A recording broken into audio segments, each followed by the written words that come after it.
The dust of the high desert clung to everything, a fine reddish film that coated the weathered planks of the ranch house, the sturdy boots of its lone occupant, and the very air he breathed. John Morgan was a man carved from the land itself, tall, broad-shouldered, and with a face etched by years of sun and silence. His life, once filled with the warm laughter of his wife and the playful shouts of his son, had been reduced to the rhythmic, solitary labor of tending his vast ranch. The loss of his family had left an emptiness so profound, it felt like a physical weight in his chest, a constant reminder of the fragility of a happy life. His days were now a monotonous cycle of mending fences, herding cattle, and eating lonely meals, a routine that served as both a shield and a prison.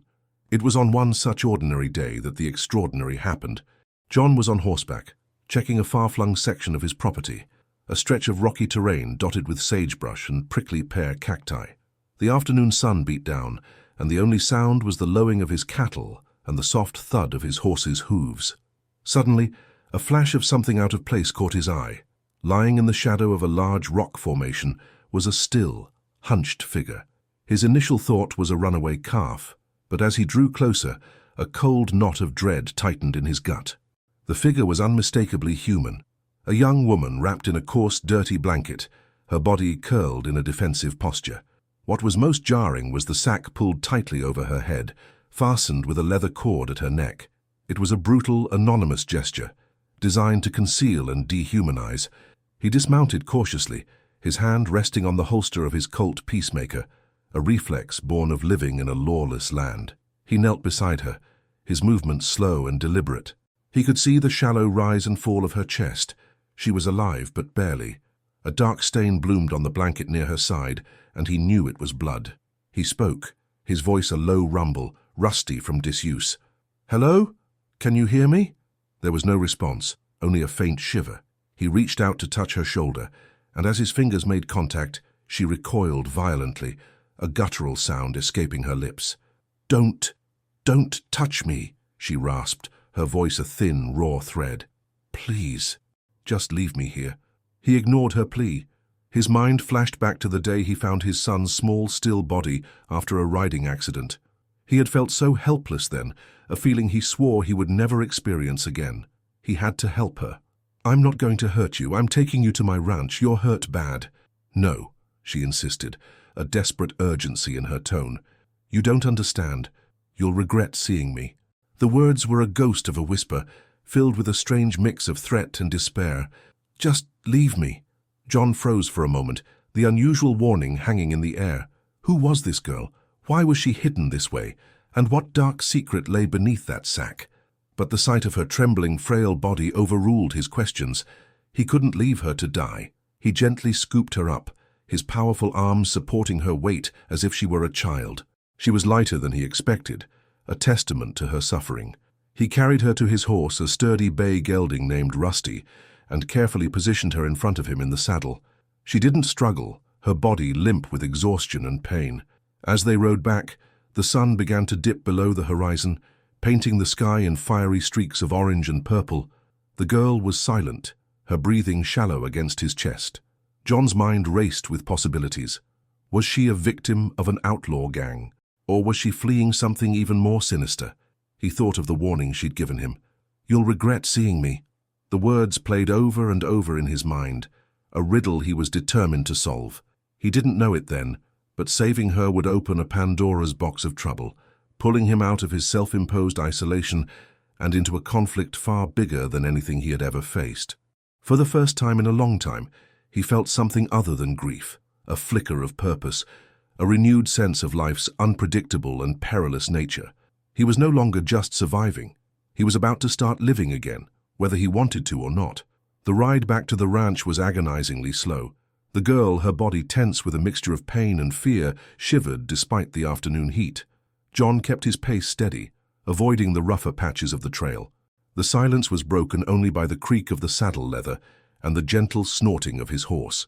When they finally arrived, the sprawling ranch house, a humble but solid structure of timber and stone, stood silhouetted against the fading light. He dismounted carefully, lifting her into his arms as if she were made of glass. Inside, the house was a monument to his grief. The furniture was simple, functional, and covered in a fine layer of dust. Photos of his wife, a woman with a kind smile and eyes that held a hint of mischief, and his son, a miniature version of himself with a mischievous grin, sat on the mantelpiece, their faces now faded by time. It was a place where life had once thrived, now a lonely bastion of memory. He carried the girl into the main room and gently laid her on a sofa. Her breathing was now more labored, a soft wheeze escaping her lips. He carefully cut away the blanket she was wrapped in, revealing a deep gash on her side, caked with dried blood and dirt. It was a nasty wound, a testament to the violence she had endured.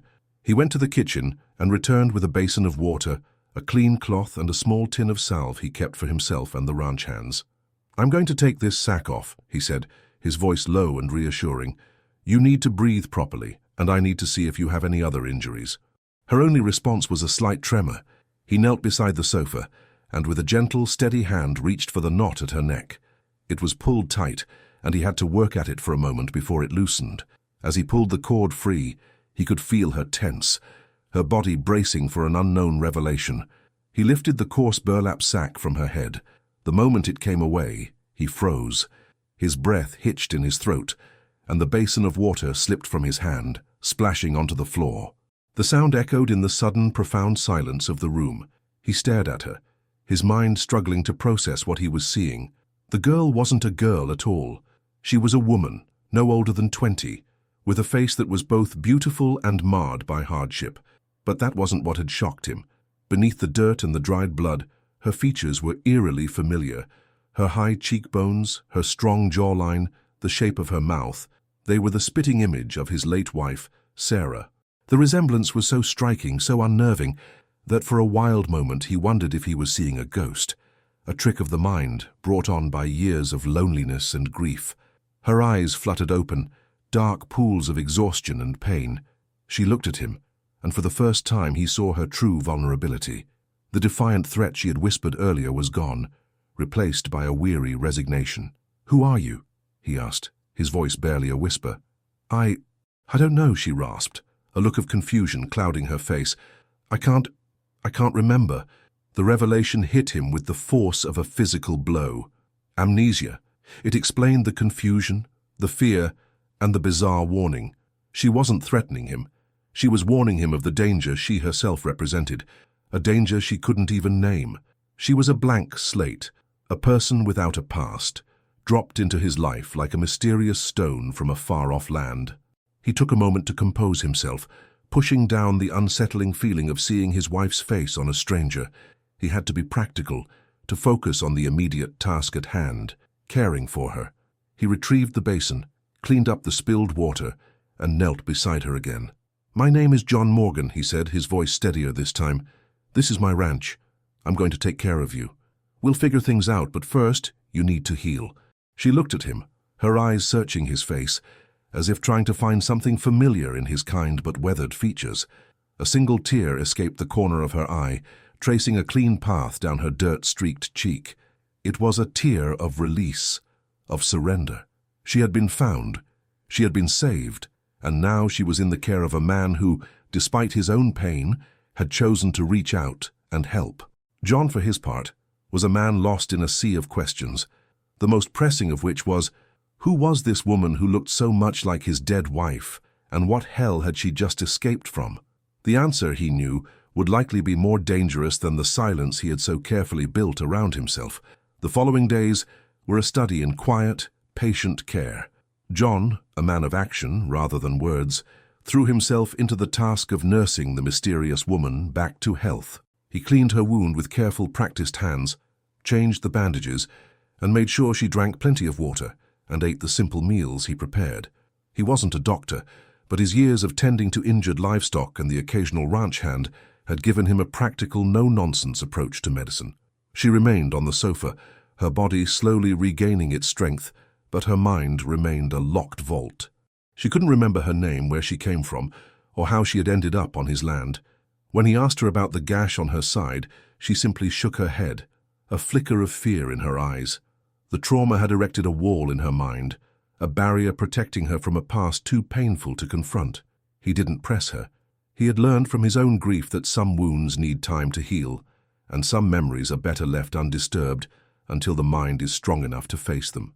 John, feeling a strange and unfamiliar sense of responsibility, decided to call her Sarah, after his late wife.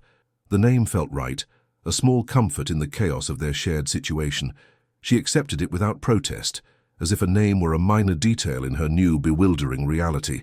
As the days turned into a week, Sarah's strength returned.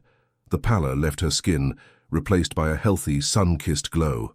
Her voice, once a raw whisper, grew stronger, and she began to move with a hesitant grace. The ranch house, once a quiet tomb, slowly began to feel alive again. John found himself talking to her, not just about her health, but about the ranch, the changing weather, the stubbornness of his cattle. He saw her smile for the first time when a stray dog, a scruffy terrier mix named Scamp, wandered into the house and curled up at her feet. She scratched behind his ears, her laughter a soft musical sound that filled the silent corners of the room. It was a sound John hadn't heard in years, and it was a balm to his lonely soul. As she healed, her personality began to emerge. She was quiet and observant, but there was a fiery spirit beneath her calm exterior. She had a strange knowledge of plants and their medicinal properties, often pointing out herbs in the yard and explaining their uses. She also had an uncanny way with animals, the wild horses near the ranch seeming to calm in her presence. It was a puzzle, a woman with amnesia and a deep, innate connection to the natural world. One evening, as the sun dipped below the distant mountains, painting the sky in fiery hues, John and Sarah sat on the porch. The air was cool and fragrant with the scent of sage. She was staring out at the vast expanse of his land, a look of profound contemplation on her face. "It's so beautiful," she said, her voice soft. "It feels familiar." John's heart gave a little lurch. Familiar, like I've been here before, or somewhere like it. The vastness, the silence. It feels like home. He looked at her, at the eerie resemblance to his late wife, and a new wave of questions washed over him. Was it a coincidence, or was there a deeper connection? He didn't have the answers, but he knew one thing. He had grown to care for her. Her presence had filled the silence, and her gentle nature had soothed the ache in his heart. The ranch, which had once felt like a prison of his grief, now felt like a sanctuary for both of them. But the peace was fragile, a temporary lull before the storm. Unbeknownst to them, the world outside was closing in. Men, ruthless and relentless, were searching for a woman with no name. She was a pawn in a dangerous game, and her amnesia was their greatest obstacle. For now she was safe, hidden away in the quiet solitude of John Morgan's ranch. But the past, like a predator on the hunt, was drawing closer, and soon John would have to face the choice between his peaceful existence and protecting the woman who had brought light back into his life. He had saved her, but he was about to learn that her warning, "You'll regret seeing me," was not a threat, but a prophecy. The tranquility of the ranch was a deceptive calm. The outside world, though distant, was stirring. In a seedy saloon in a nearby town, two men, one lean and wiry with a scar that ran from his temple to his chin, the other heavy-set and gruff, were questioning the townsfolk. They were outlaws, part of a small but vicious gang, and their inquiries were not polite. They were looking for a woman, and their description was unsettlingly vague. A woman, probably with a gash on her side. She's got dark hair. The bartender, a man named Jed, looked at them nervously. "A lot of women got dark hair, fellas, and there's a lot of trouble on these roads. You want something to drink?" The wiry man leaned across the bar, his eyes as cold and sharp as a knife. "We're not here for a drink. We're here for her. We know she's around here somewhere. You see her, you let us know. There's a reward." Jed, sensing the danger, shook his head. "Ain't seen anyone like that." "No, sir." The two outlaws exchanged a look. "You will," the heavy-set one growled, his hand resting on the hilt of his gun. "And when you do, you remember that reward. It's a lot of money, more than you make in a year." Back at the ranch, Sarah's memory, though still fractured, began to surface in small, fragmented bursts. They were fleeting images like flashes of lightning in a dark night. She would be tending to a plant, and a vision would assault her. A man's face, cruel and menacing. The feel of a coarse sack being pulled over her head. The chilling sound of a gunshot. She would gasp, her hands flying to her temples, and the images would vanish as quickly as they came. John, seeing her distress, would put a comforting hand on her shoulder. "What's wrong, Sarah? What did you see?" "I don't know," she would say, her voice trembling. "It's a face. I don't know who he is. He's terrifying." These flashes were a sign of progress, but they were also a source of deep anxiety. They confirmed that her amnesia was not a permanent state, but a temporary shield. The past was returning, and with it, the threat that had led to her brutal abandonment. One afternoon, as they were sitting on the porch, a rider approached the ranch.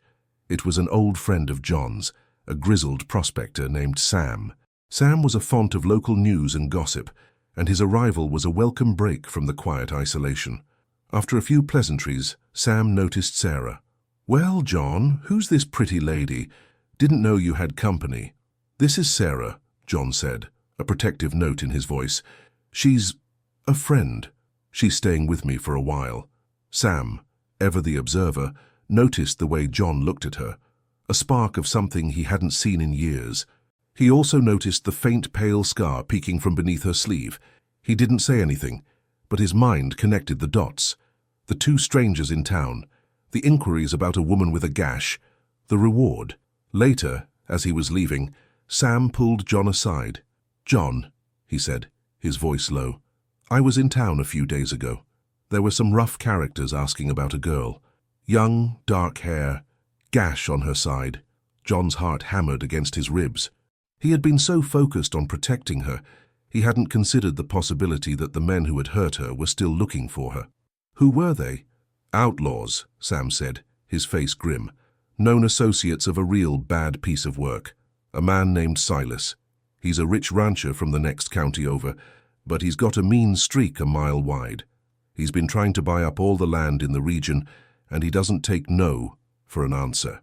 The pieces of the puzzle began to click into place. The warning she had given him, the flashes of a cruel face, the outlaws, it was all connected to a powerful and ruthless man who wanted something from her. John's life, once a predictable cycle of solitude and work, was now on a collision course with a dangerous world he had actively tried to avoid. He looked back at Sarah, who was sitting on the porch, unaware of the danger that was drawing closer. He had to protect her. He had to keep her safe from the past she couldn't remember, and from the men who were determined to silence her forever. He had brought her to his sanctuary, but now that sanctuary was under threat, and he, a man who had sworn off emotional attachments, was about to become the protector of a woman he barely knew, a woman whose life was a mystery and a ticking time bomb. The name Silas was a shadow that loomed over the entire region. He was a ruthless land baron, a man who built his empire on the backs of others, using intimidation and violence to get what he wanted. His men were little more than thugs, loyal only to the prospect of money and power. John had heard the stories, but he had always kept his distance, his ranch a self-sufficient world far removed from Silas's reach. But now that distance was closing, and Silas's men were a tangible threat, a sign that the clock was ticking. So after Sam's departure, John's demeanor changed. The quiet solitude he had cultivated for years was replaced by a constant state of alert. He began checking his fences more frequently, his eyes scanning the horizon for any sign of trouble. He brought Sarah to the barn when he worked, keeping her close and under his watchful eye. He taught her how to handle a rifle, his lessons a mix of practicality and necessity. "You never know when you'll need it," he said, his voice grave. "Out here, a gun is your best friend." Sarah, though hesitant at first, was a quick study. She had a natural grace and focus that translated well to shooting. She didn't like the feel of the cold metal in her hands, but she understood the purpose. Her fragmented memories of violence had instilled in her a deep-seated need for self-preservation. One evening, as they were eating a simple meal of stew and cornbread, a distant memory resurfaced with surprising clarity. Sarah dropped her spoon, a look of profound horror on her face. "The ranch," she whispered, her eyes wide. "He took it. He killed them. He killed my parents." John knelt beside her, his heart pounding. "Who? Sarah, who are you talking about?" "Silas," she said, her voice a raw, broken whisper. "The name. It's him. He wanted our land. My father said no. He came with his men. They burned the house. They killed them. I ran. I remember. I hid in the stable. And then, the sack." "I don't remember anything else." The pieces finally locked into place. Her past was not just a personal trauma. It was a land dispute, a brutal act of greed. Sarah wasn't just a victim. She was the last living link to a crime that Silas had committed. He had tried to silence her, to erase the evidence, but she had survived. The gash on her side wasn't a random act of violence. It was the result of a desperate escape. John felt a surge of cold fury. Silas wasn't just a powerful man. He was a murderer, a thief, and now he was coming for Sarah, the last witness to his crime. John looked at her, at the raw vulnerability and fear in her eyes. He had saved her from death, but now he had to save her from a monster. His quiet, isolated life was over. He was no longer a man running from his past. He was a man fighting for a future, for a woman who had, against all odds, brought a flicker of light back into his world. "He won't find you here," John said, his voice firm and steady. "I won't let him, I promise." The promise was not a light one. It was a vow made by a man who had lost everything and found something to fight for again. He was a man of the land, a man who understood a simple truth: you defend what is yours. And Sarah, in all her broken beauty, was now his to protect. He had to prepare. He had to fortify his ranch, not just against the elements, but against the evil that was relentlessly pursuing them. The first step was to get to town, not for supplies, but for information. He needed to know what he was up against. He needed to know Silas's every move. He had saved her from the wilderness, but now the real fight was about to begin. A fight for justice, for survival, and for the life of a woman who was slowly, piece by piece, remembering the past that had nearly destroyed her. The decision to go to town was not an easy one. It meant leaving Sarah alone, a risk he was not comfortable taking. But he had to know. He needed to find out if Silas's men were still there and what they were saying. He had to be a step ahead, to anticipate their moves before they made them. He sat Sarah down and explained his plan. "I'm going to town to get supplies and to see what's happening. I'll be gone for a day, maybe 2 at the most.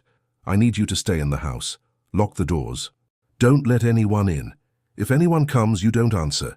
You have the rifle, you know how to use it, don't hesitate." She looked at him, her eyes filled with a new kind of fear, not just of the past, but of his departure. "What if something happens to you?" "Nothing will happen," he said, his voice firm, though he felt a knot of anxiety in his stomach. "I know these lands. I'll be careful." He reached out and gently took her hands. "Just stay safe. That's all that matters." Early the next morning, under the pale light of a new dawn, John rode out. The air was cool and crisp, and the familiar landscape seemed to hold a new, menacing quality. Every shadow, every gust of wind seemed to whisper a warning. He rode with a heightened sense of awareness, his eyes constantly scanning the horizon, his hand never far from his gun. He arrived in town just as the midday sun was at its highest point. The dusty main street was bustling with activity. He tied Rusty to the hitching post in front of the general store and walked to the saloon, the same one where Sam had seen the outlaws. He strode in, his presence a commanding one. He ordered a whiskey, his gaze sweeping the room. He saw Jed, the bartender, polishing glasses with a practiced hand, and nodded to him. Jed nodded back, a flicker of recognition in his eyes. John took a sip of his whiskey and casually started a conversation with a prospector at the bar. He spoke in low tones, his questions seemingly innocent. "Heard there's some new fellas in town. Causing trouble?" The prospector, a garrulous man, grumbled into his own drink. "Yeah, a couple of rough ones. They left a few days ago, but the word is they'll be back. They're working for that snake, Silas. He's trying to buy up a lot of land around here. He's been threatening the smaller ranchers, saying their land is worthless unless they sell to him. And now there's all this talk of a missing girl." John's hand tightened on his glass. "What kind of talk?" "They say she's a witness to something he did," the prospector said, lowering his voice. "Something bad. A fire, I heard. And her parents were killed in it. He's been looking for her, offering a big reward. Says she's a liar and a thief, but everyone knows Silas is the only thief around here." John finished his whiskey and left a few coins on the bar. The information was a grim confirmation of Sarah's memories. Silas was not just a greedy landowner. He was a cold-blooded killer, and he was using his wealth and power to hunt down the only person who could expose him. John's heart ached with a deep, protective fury. The man who had taken his family's happiness was now threatening to take the life of an innocent woman. He couldn't let that happen. He purchased the supplies he needed: a few sacks of flour, some beans, coffee, and extra ammunition. As he was leaving the general store, he saw two familiar figures dismounting their horses, the wiry outlaw with the scar and his heavy-set companion. They were back. John's heart pounded, a drumbeat of adrenaline in his ears. He quickly ducked into the shadows of the general store's awning, his body tense, his hand on his gun. He watched them, his gaze hard. They were talking to a few of the locals, their tone aggressive and intimidating. They were still looking, they were close. John knew he couldn't return the way he came. It was too predictable. He had to take a longer, more circuitous route, one that would make it impossible for them to follow him. He had to get back to Sarah. The clock was ticking, and the shadows were getting longer. His solitude was now a battlefield, and he was the only one standing between Sarah and the brutal reality of a past she had almost forgotten. He mounted his horse, his mind racing with a single urgent thought: get home. The ride back was a blur of speed and urgency.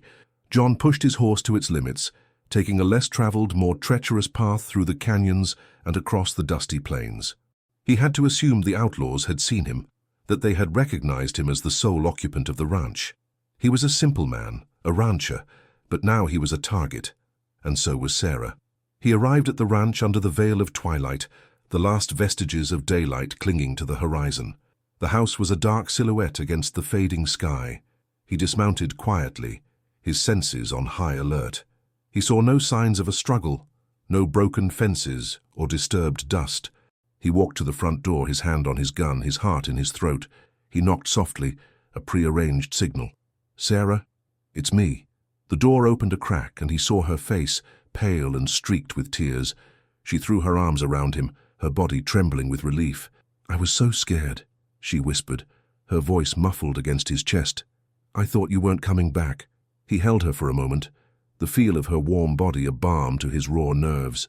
"I told you I would," he said, his voice husky. "Come on, we need to get inside, they're back." They went into the house, and he told her about his trip, about the outlaws, and about Silas. The name, when he spoke it aloud, felt like a curse, a dark stain on the land. He told her about the prospector, about the rumors, and about the brutal truth of what had happened to her family. She listened, her face a mixture of fear and sorrow. The fragments of her memory were now a coherent, horrifying narrative. "They won't stop," she said, her voice shaking. "He'll send more men. He'll burn this place down too." "Not while I'm here," John said, his jaw set. "We're not going to run. This is my home. We're going to fight." He spent the next few days fortifying the ranch. He boarded up the windows on the ground floor, leaving small, narrow slits for shooting. He moved all the livestock into a corral closer to the house, and he dug a small trench near the main entrance, a line of defense against any potential attack. He was a rancher, not a soldier, but his knowledge of the land and his years of self-reliance had taught him a lot about survival. He was a man of the earth, and he knew how to make it work for him. Sarah, for her part, helped in every way she could. She carried planks, held tools, and worked tirelessly, her fragile body now infused with a new sense of purpose. She wasn't a victim anymore. She was a survivor. She learned to load the rifle, to clean it, to shoot with a steady hand. She was no longer just the beautiful, mysterious woman he had found in the desert. She was a partner, a companion in a fight for their lives. One afternoon, as they were working on the front gate, a rider appeared on the horizon. He was alone, and his pace was slow and deliberate. John grabbed his rifle and aimed it at the figure. "Stay here," he said to Sarah. "I'll handle this." As the rider drew closer, John recognized him. It was Sam, the prospector. John lowered his rifle, a wave of relief washing over him. Sam dismounted, his face grave. "John, I came as soon as I could. The outlaws, they've been asking about you. The rancher with the quiet life. They're putting the pieces together. They know you have her." "They know she's here?" John asked, his voice low. "They've seen you. They know you're the only one around here who would have found her. They're planning something. They're getting more men. Silas is coming for her himself. He wants to make an example of you. He wants to show everyone in this county what happens to people who cross him." The news was a gut punch. Silas himself, a man with a reputation for cruelty and a private army of thugs. John looked at his home, at the fortified walls, at the trenches he had dug. It all seemed so small, so insignificant against the might of a man like Silas, but he wouldn't back down. This wasn't just about Sarah. It was about justice. It was about the memories of his wife and son and the life he had lost. It was about standing up to a bully, a man who had taken so much and now wanted to take even more. "He's not getting her," John said, his voice a low growl. "He'll have to go through me." Sam looked at him, a flicker of admiration in his eyes. He saw the fire that had returned to his friend's heart, a fire he thought had died with his family. "You know, John," Sam said, a small, grim smile on his face. "I think you just might be crazy enough to win this." The days turned into a tense, agonizing wait. John and Sarah lived in a state of high alert, their routines now dictated by the constant threat of attack. They would eat their meals quickly, their eyes constantly on the windows. At night they would take turns sleeping, one of them always on watch, a loaded rifle resting across their lap. The ranch, once a place of solitude and peace, was now a fortress, a symbol of their defiance. John had a singular focus, protecting Sarah. He had made a promise, and he would not break it. He was a man of his word, and his word was all he had left. Sarah, in turn, found a new kind of strength in him. He was her anchor, her protector, the one person in this terrifying world who had not abandoned her. One evening, as the moon cast long, ghostly shadows across the desert, Sarah sat in the main room, her fingers tracing the faded photograph of John's wife on the mantelpiece. She felt a profound connection to this woman she had never met, a strange kinship born of shared circumstance and a shared protector. She looked at John, who was cleaning his rifle, his face a mask of quiet determination. "She was beautiful," Sarah said, her voice soft. "Your wife." John stopped, his hands still. He looked at the photograph, a ghost of a smile on his lips. "She was the best of us," he said, his voice filled with a profound and familiar ache.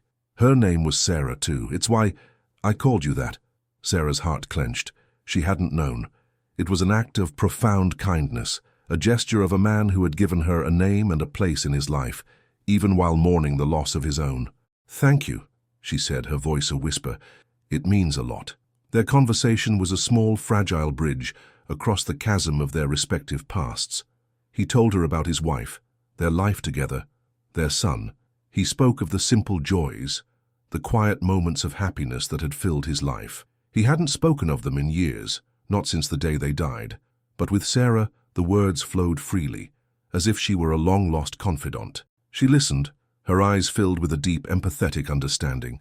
She too knew the pain of loss, of a life torn apart by a single, brutal act. That night, she had a new memory, not a fragmented flash of terror, but a clear, heartbreaking scene.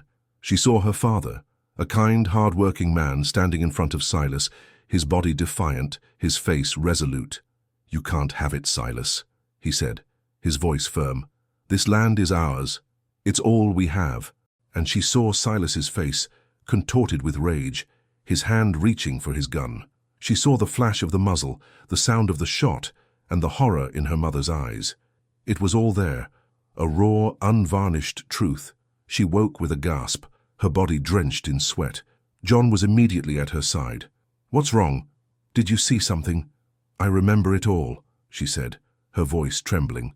"The ranch, the fire, my parents. He didn't just want the land. He wanted the secret, the gold." John's mind raced. "Gold? There's a gold mine on our property. My father found it, but he kept it a secret. He didn't want the trouble that came with it. Silas, he must have found out. He killed them for it. He's not just looking for a witness. He's looking for the map. He thinks I have it." The revelation was a game-changer. Silas wasn't just a murderer. He was a thief on a grand scale, a man who would stop at nothing to get what he wanted.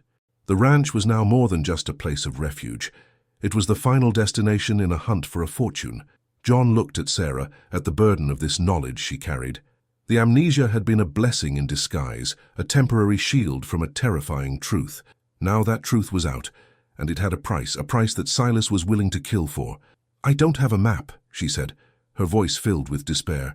"He'll never believe me. He'll kill me anyway." John took her hands, his grip firm. "He won't have the chance. You're not going anywhere. This is our fight now, and we're going to win it. Not just for us, but for your parents, for their memory." The words were a powerful declaration, a vow of commitment that went beyond simple protection. He was no longer just a protector, he was an avenger. He had nothing left to lose but everything to gain, a chance to right a wrong, to stand for something that was bigger than himself, to find a purpose in a life that had been so cruelly taken from him. The days that followed were a testament to their resolve. The air was thick with a palpable tension, a quiet hum of expectation. It was the calm before the storm, the tense silence before a gunshot. John and Sarah moved with a quiet efficiency, their actions synchronized, their communication a series of knowing looks and a shared understanding. They had become a team, two people from different worlds, united by a common enemy and a shared hope for a future. John spent his days preparing, mending his fences, sharpening his knives, and checking his firearms. He was a man of the earth, and he knew how to read the signs. The vultures circling overhead, the sudden stillness of the air, the way the wind carried the dust in a single, focused direction. It was all a signal, a harbinger of things to come. Sarah, her memory now fully restored, was an invaluable resource. She remembered the details of her family's ranch, the layout of the land, the secret passages her father had built. She told John about the hidden spring, the one they used for their cattle, the one her father had told her about in case of an emergency. It was a perfect line of retreat, a place they could go if the ranch was overrun. The shared knowledge and the growing sense of mutual trust were a quiet comfort in the face of the impending danger. They were no longer just a rancher and a woman he had saved. They were a partnership, a bond forged in fire. They spoke of her family, her life before the tragedy. John learned of her dreams, of her love for the land, of her plans to one day start her own ranch. He saw the girl she once was, a life full of promise, a life that had been stolen from her. The anger he felt towards Silas intensified, becoming a cold, hard resolve. One evening as the sun set, painting the sky in streaks of crimson and gold, they sat on the porch, a moment of fragile peace before the inevitable conflict. The air was still, and the silence was deep and profound. It was a silence that spoke of anticipation, of a world holding its breath. "Do you regret it?" Sarah asked, her voice soft. "Saving me." John turned to her, a small sad smile on his face. "No," he said, his voice low and firm. "I promised you. You'll regret seeing me. But you were wrong." He looked at her, at the strength in her eyes, at the new light she had brought into his life. "You brought me back to life, Sarah. I was just a ghost. You gave me something to fight for again. You gave me a reason to live." The words were a profound confession, a testament to the transformative power of their connection. Sarah's eyes filled with tears. She had been saved not just from a physical threat, but from a life of fear and uncertainty. And John, a man who had lost everything, had found a new purpose, a new reason to believe in the possibility of a future. The moment was broken by the distant sound of hoofbeats, a dull, rhythmic thud that carried on the still air. John's hand went to his gun, his body tensing. Sarah's face paled, but there was a new look in her eyes, a look of quiet resolve. "They're here," she whispered. "Get inside," John said, his voice a low command. "And get your rifle. It's time." He watched the horizon, a silhouette of a man standing against the fading light, his face set in a grim, unwavering determination. The shadows of Silas were drawing closer, a tide of violence and greed. But John Morgan was no longer alone. He had a reason to fight, a reason to defend his home, and a reason to protect the woman who had, against all odds, saved him from a fate worse than death. The battle was about to begin, a final, desperate confrontation for justice, for survival, and for the life of a woman who was a living testament to a crime that a rich and powerful man had tried to bury. The low, rhythmic thud of horses' hooves grew louder, a sound that carried on the still night air and resonated deep in John Morgan's bones. He stood with his rifle, pressed against the fortified wall of his ranch house, a silhouette against the pale moonlight. Beside him, Sarah was a tense, silent presence, her own rifle held steady in her hands. The air, once thick with the scent of sage and dust, now smelled of anticipation and dread. The approaching horsemen weren't a patrol or a group of drifters. Their numbers and their deliberate pace spoke of a purpose, a finality that made the blood run cold. A group of about 10 riders emerged from the darkness, their forms a dark, menacing mass against the horizon. Leading them was a man John recognized from his visits to town, Silas. He was a broad-shouldered man with a cruel smile, a fine suit of clothes that seemed out of place in the desert, and eyes that held the cold glitter of a predator. Silas stopped his horse about 50 yards from the house, and his men fanned out, their rifles glinting in the pale light. "John Morgan!" Silas's voice boomed, a sound that carried the weight of a man accustomed to having his orders followed. "I know you have her. I want what belongs to me." John didn't answer. He simply raised his rifle, its barrel a silent promise of defiance. "This is your last chance, Morgan," Silas yelled again, his voice laced with a growing impatience. "Hand her over and I'll let you live. Refuse, and I'll burn this ranch to the ground and feed your bones to the coyotes." A flicker of a smile touched John's lips. He had nothing to lose but the life he had already given up on. He had a new purpose now, and he wasn't about to abandon it. "This ranch is my home, Silas," he roared back, his voice a powerful counterpoint to the ranchers. "And this is my land. You and your men are trespassing. Get out." Silas's face contorted with rage. He had a reputation for intimidation, and John's defiance was a direct affront to his authority. "Fine," he growled. "You've made your choice. Get him, boys. Burn it all." The outlaws let out a series of war cries and charged, their horses thundering across the dry earth. They were a chaotic, disorganized mass, confident in their numbers and their leader's reputation. John waited, his heart a steady drumbeat in his chest. Sarah, her face a mask of focus, took a deep breath. She had been a victim for so long. Now she was a fighter. The first of Silas's men reached the trenches John had dug. Their horses stumbled, whinnying in panic as they hit the unexpected obstacle. It was the signal. "Now, Sarah!" John shouted. The first shot from his rifle cracked through the night, a sharp report that was immediately followed by another. He had targeted the riders at the front, the ones leading the charge. The surprise and the accuracy of the shots threw the outlaws into disarray. Two of Silas's men were immediately unhorsed, their bodies tumbling into the dust. The remaining men, enraged, started firing back, their bullets peppering the thick walls of the house, kicking up splintered wood and dirt. John moved with a practiced ease, loading and firing, his movements fluid and precise. His years of hunting and defending his ranch had made him an expert marksman. He took out another man as he tried to dismount, the outlaw's body collapsing in a heap. Sarah, her breathing shallow and ragged, aimed her own rifle.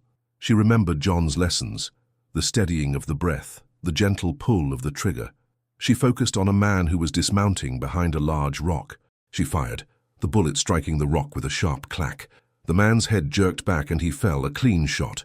She felt a jolt of shock, a mix of horror and triumph. She had never killed a man before, but in that moment there was no choice. It was them or her. Silas, watching from a distance, was livid. He had expected an easy victory, a simple show of force against a solitary, grieving man. He hadn't expected a prepared, fortified fortress or the fierce, coordinated defense. He had underestimated John Morgan and the woman he was protecting.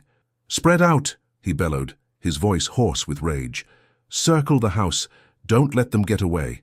The outlaws, now more cautious, regrouped.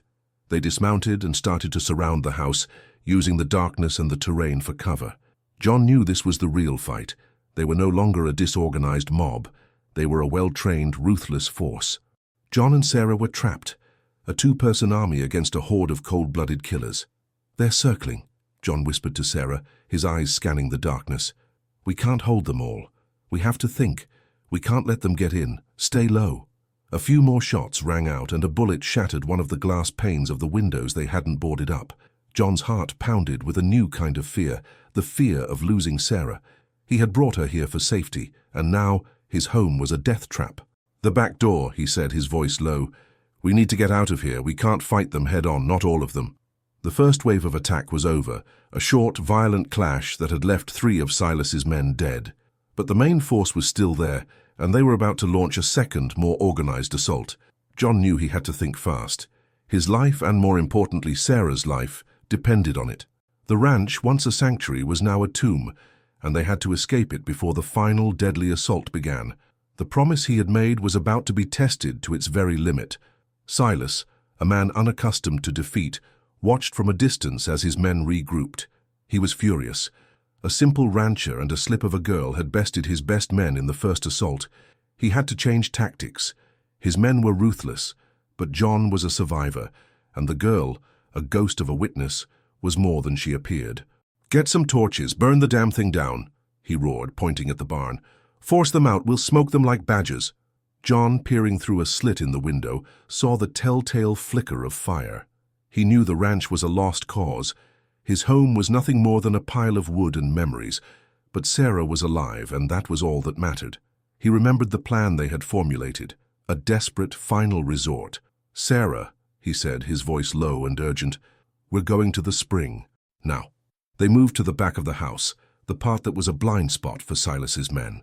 John opened the door, a slow, silent movement that felt like an eternity. The night was cold, and the air was thick with the scent of smoke and dust.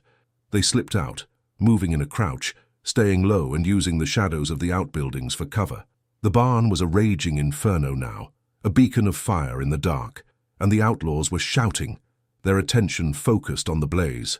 It was the perfect diversion.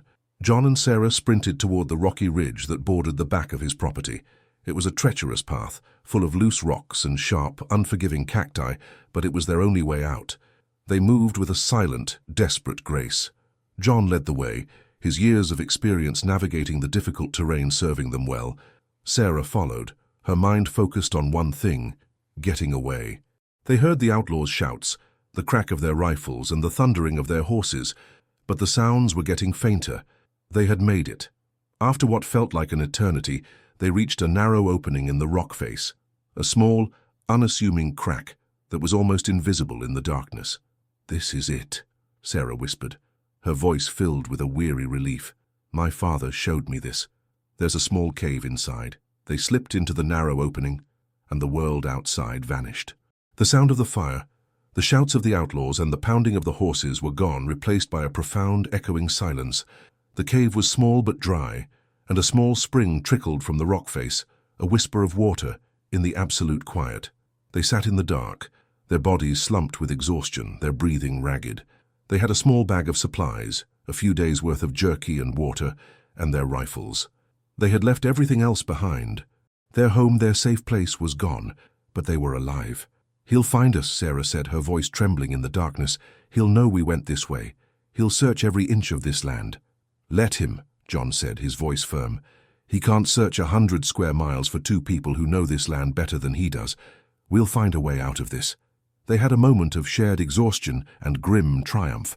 The ranch was gone, but they were free, for now. John felt a strange sense of loss, a profound sorrow for the home he had built, the one that had served as a refuge for so long, but he also felt a new sense of purpose. He was no longer a man running from his past. He was a man fighting for his future, for a future with a woman who had, against all odds, brought him back to life. The fight was far from over. They had just begun. The cave was more than just a hiding place. It was a sanctuary. The air was cool and clean, and the spring provided a constant, quiet hum of running water. For the first time since the siege began, John and Sarah allowed themselves a moment of rest. They ate their small meal of jerky and biscuits in silence, their eyes adjusting to the low light. The stress of the last few days had taken a toll, and their bodies ached with a weary exhaustion. "He'll be furious," Sarah said, breaking the silence. "He's not used to being outsmarted. He won't stop looking for us." "Let him look," John replied, his voice calm. "He's an angry man. Angry men make mistakes." He looked at her face, which was illuminated by the soft light of a small lantern. She was bruised, and her clothes were torn, but her eyes held a new kind of strength. The fear that had once clouded them was gone, replaced by a quiet resolve. "You saved me," she said, her voice filled with emotion. "You saved me again." "We saved each other," John said, reaching out to take her hand. His touch was warm and reassuring. "You gave me something to fight for. I was just surviving before. You gave me a reason to live." Sarah squeezed his hand. She saw the truth in his words. The man who had saved her was no longer a ghost of his former self. He was alive, and he was fighting for a future he had once believed was impossible. The grief that had consumed him was still there, a quiet ache in his eyes, but it was now a part of him, not the entirety of him. They spent the next few hours in a quiet, fragile peace. John told her stories of his life, of the ranch before the tragedy. He spoke of his wife and son with a gentle fondness, his voice filled with a quiet love. Sarah, in turn, told him about her own family, about the simple, happy life they had led before Silas's greed destroyed it. The gold mine was a curse, a buried treasure that had brought only destruction. "We can't stay here forever," John said, his voice taking on a more practical tone. "He'll figure it out eventually. He'll search the hills. We need to go somewhere bigger, somewhere he doesn't have a stranglehold on everyone." "Where?" Sarah asked.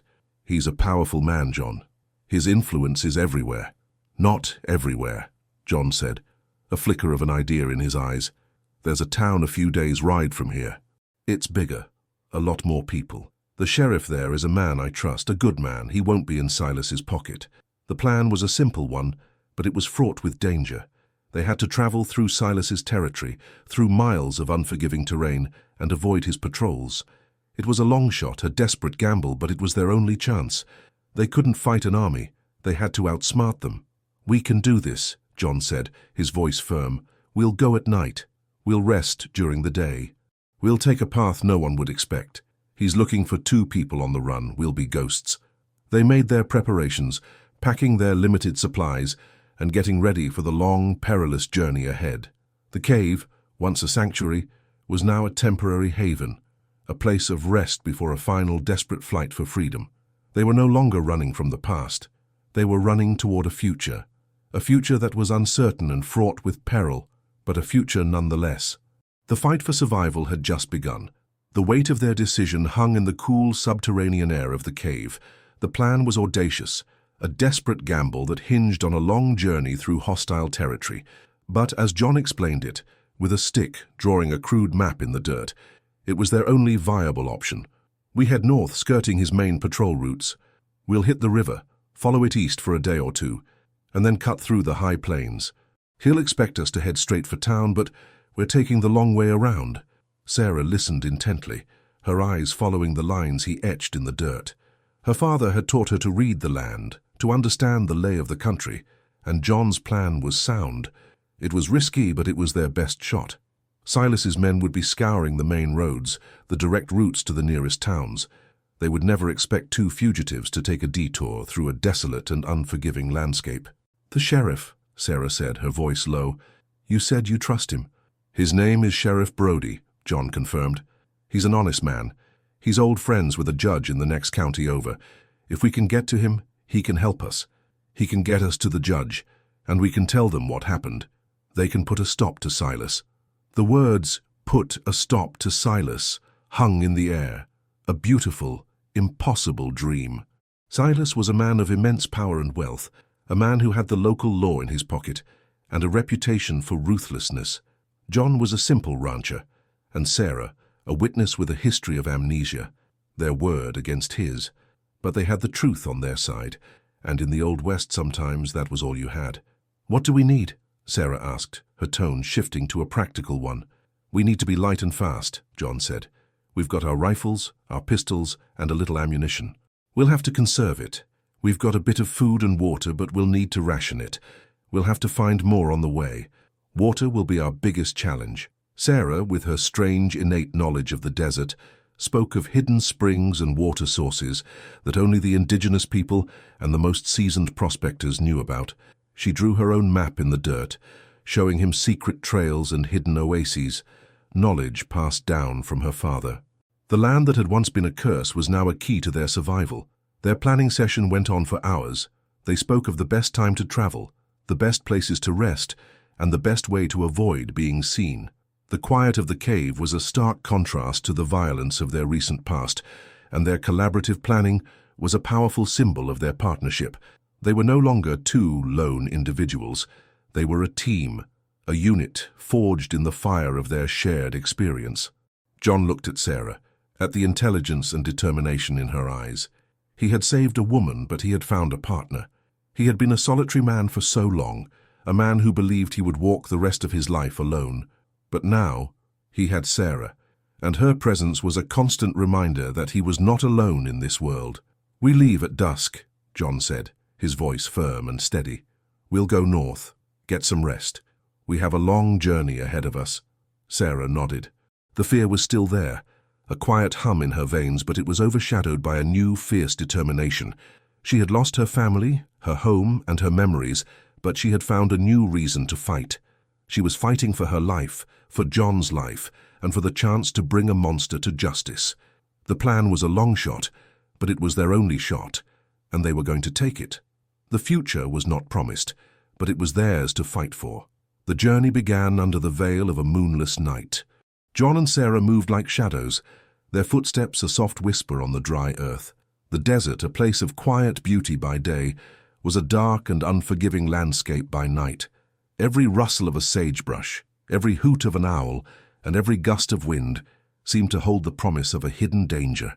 They traveled for hours, following the crude map they had drawn in the dirt. They were an odd pair, a grizzled rancher and a young woman, their movements a silent, desperate dance across the rugged terrain. John, with his intimate knowledge of the land, led the way, his eyes constantly scanning the horizon, his ears attuned to every sound. Sarah, with her newfound strength and a fierce determination, followed close behind.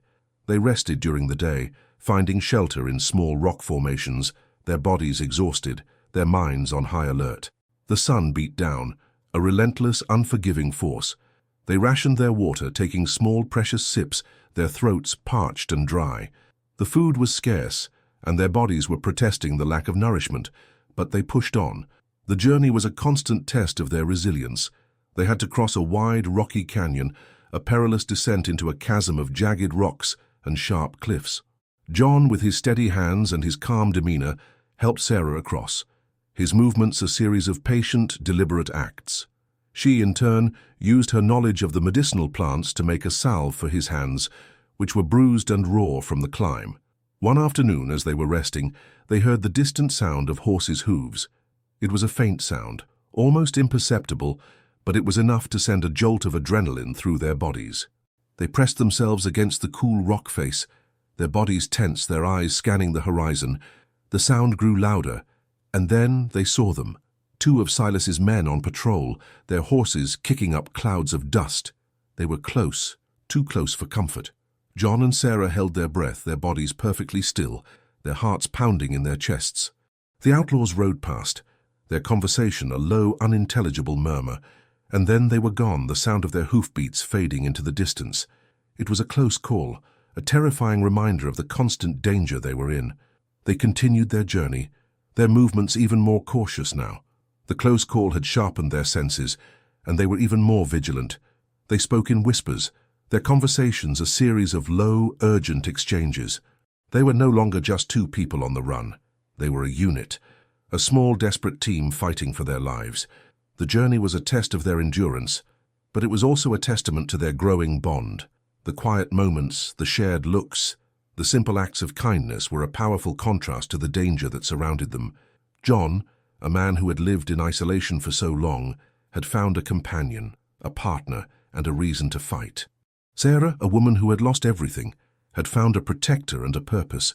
They were both running from their pasts, but they were running together, and in their shared struggle, they were finding a new kind of strength. 3 days into their journey, exhausted and with their supplies running low, they came across a small, dilapidated shack in the middle of a desolate valley. It was a strange sight, a solitary structure in a place where no one lived. As they approached cautiously, a plume of smoke rose from the chimney, a sign of life. John, his rifle held high, approached the shack, his movements slow and deliberate. He knocked on the door, his heart pounding in his chest. A moment passed, and then the door opened a crack. A face, old and wrinkled, peered out. It was a man, a prospector, with a long white beard and kind, crinkled eyes. "What do you want?" the man asked, his voice a low, raspy whisper. "Just passing through," John said, his voice firm but not threatening. "My name is John. We're on a long journey and we're in need of water and a bite to eat." The old man's eyes fell on Sarah, and a flicker of recognition passed through them. "You're her," he said, his voice filled with a quiet surprise. "I heard the rumors. They said you were dead." John's hand went to his gun. "Who are you?" "My name is Abe," the old man said, opening the door wider. "I knew your parents, girl. Good people. A shame what happened." He saw the suspicion in their eyes and put his hands up. "I'm not with them. I'm just a lonely prospector. Come in. I've got coffee and fresh bread." They went inside, their bodies still tense, but their need for food and rest was overriding their caution.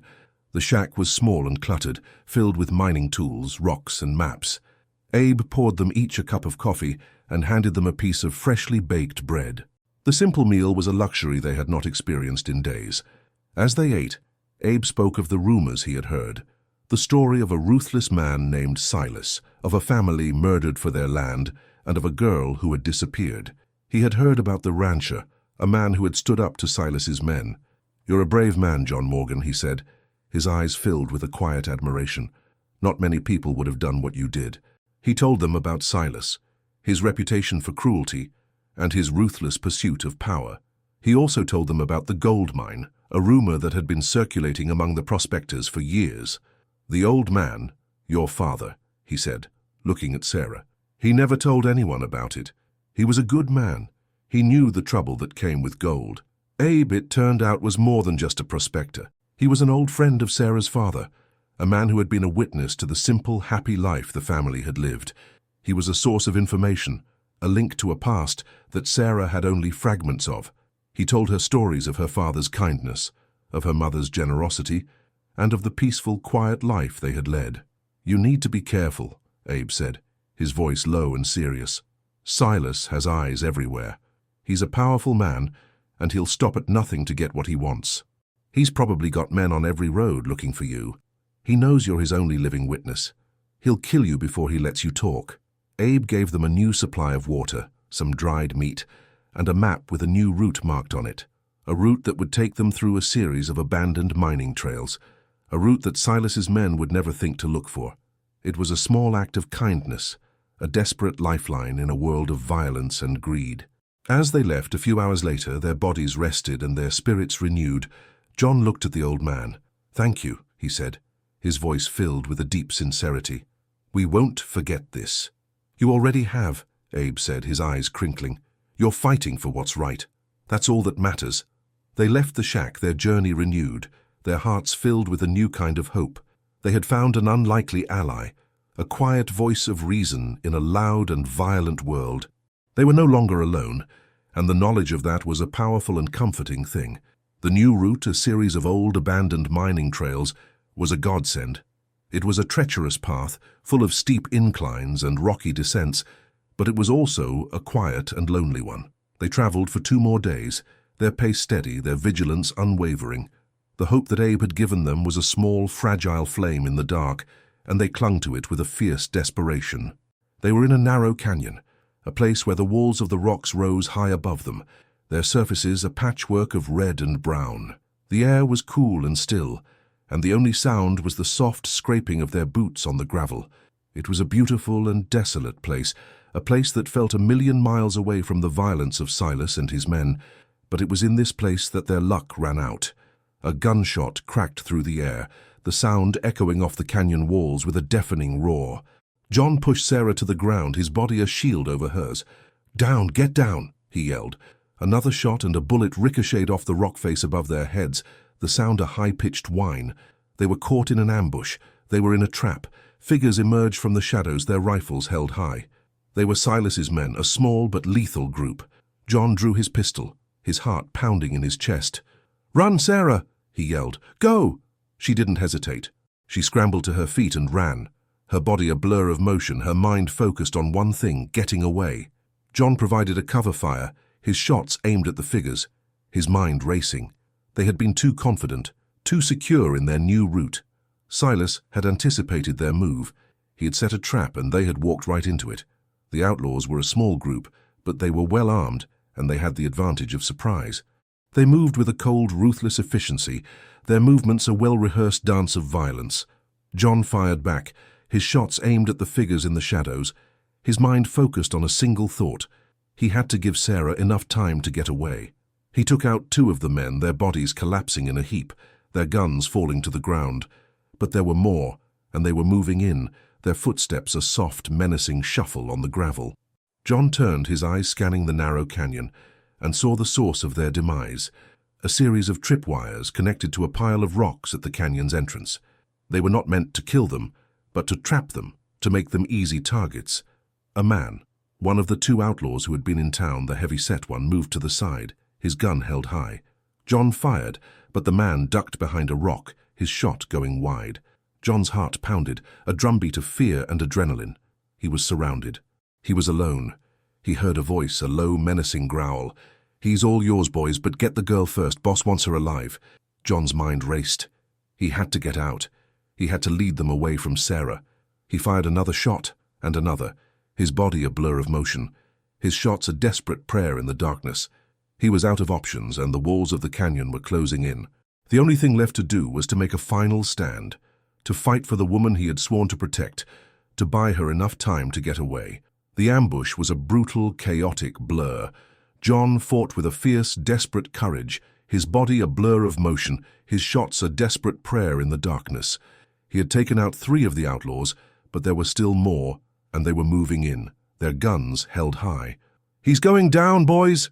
one of them yelled, his voice filled with a triumphant glee. "Get him!" A shot rang out, and a searing pain shot through John's side. He stumbled, his body reeling, and a second shot hit his leg. He fell to the ground, his body a crumpled heap, his rifle falling from his hands. The pain was a blinding, all-consuming fire. He looked up, and he saw the 2 outlaws from town, the wiry one with the scar and his heavy-set companion, standing over him, their guns aimed at his head. "We told you should have stayed out of this," the heavy-set one said, his voice a low growl. "Now you get to pay the price." "Wait," the wiry one said, his eyes filled with a cold, calculating greed. "The boss wants the girl. We need to find her. The rancher, he's done for." They left him a bleeding, broken man in the dust and moved on, their footsteps a soft, menacing shuffle on the gravel. John lay there, his body on fire, the pain a raw, unforgiving thing.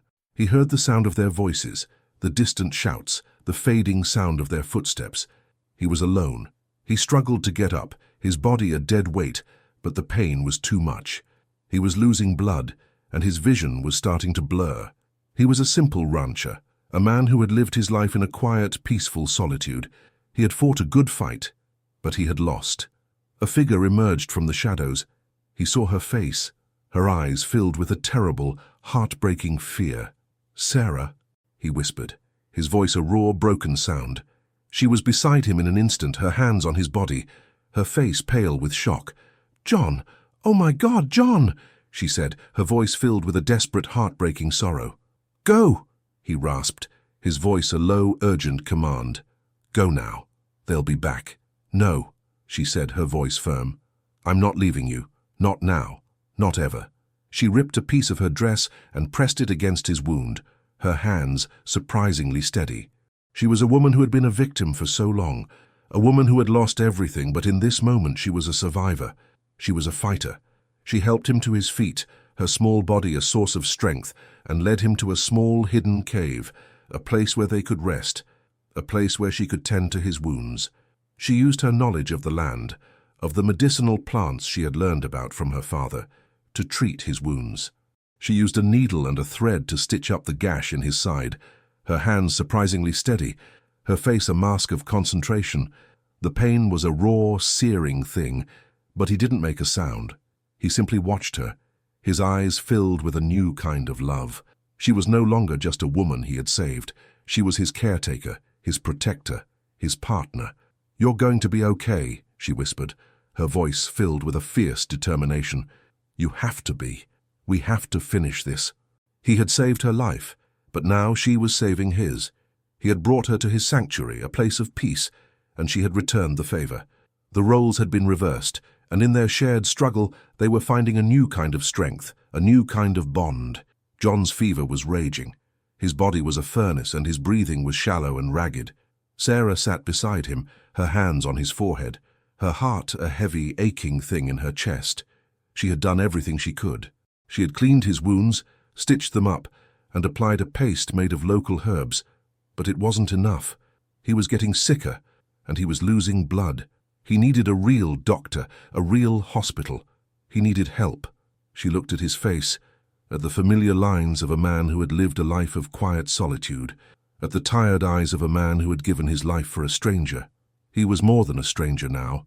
He was her protector, her friend, and her future. She couldn't lose him. Not now. Not after everything they had been through. "I'll be back, John," she whispered, her voice a promise. "I'll be back, I swear it." She knew what she had to do. She had to go for help. She had to ride to the nearest town, a place that was probably a stronghold for Silas and his men, and she had to find a doctor, a person who could save him. It was a suicide mission, a desperate final gamble, but it was the only way. She grabbed her rifle and her pistol and her small bag of supplies. She looked at John one last time, at his feverish body, at his face, which was a mask of pain. She touched his hand, her fingers tracing the familiar lines of a man who had fought for her, who had risked his life for her. She left the cave, her heart a heavy, aching thing in her chest. The moon was a pale sliver in the dark sky, and the air was cold and unforgiving.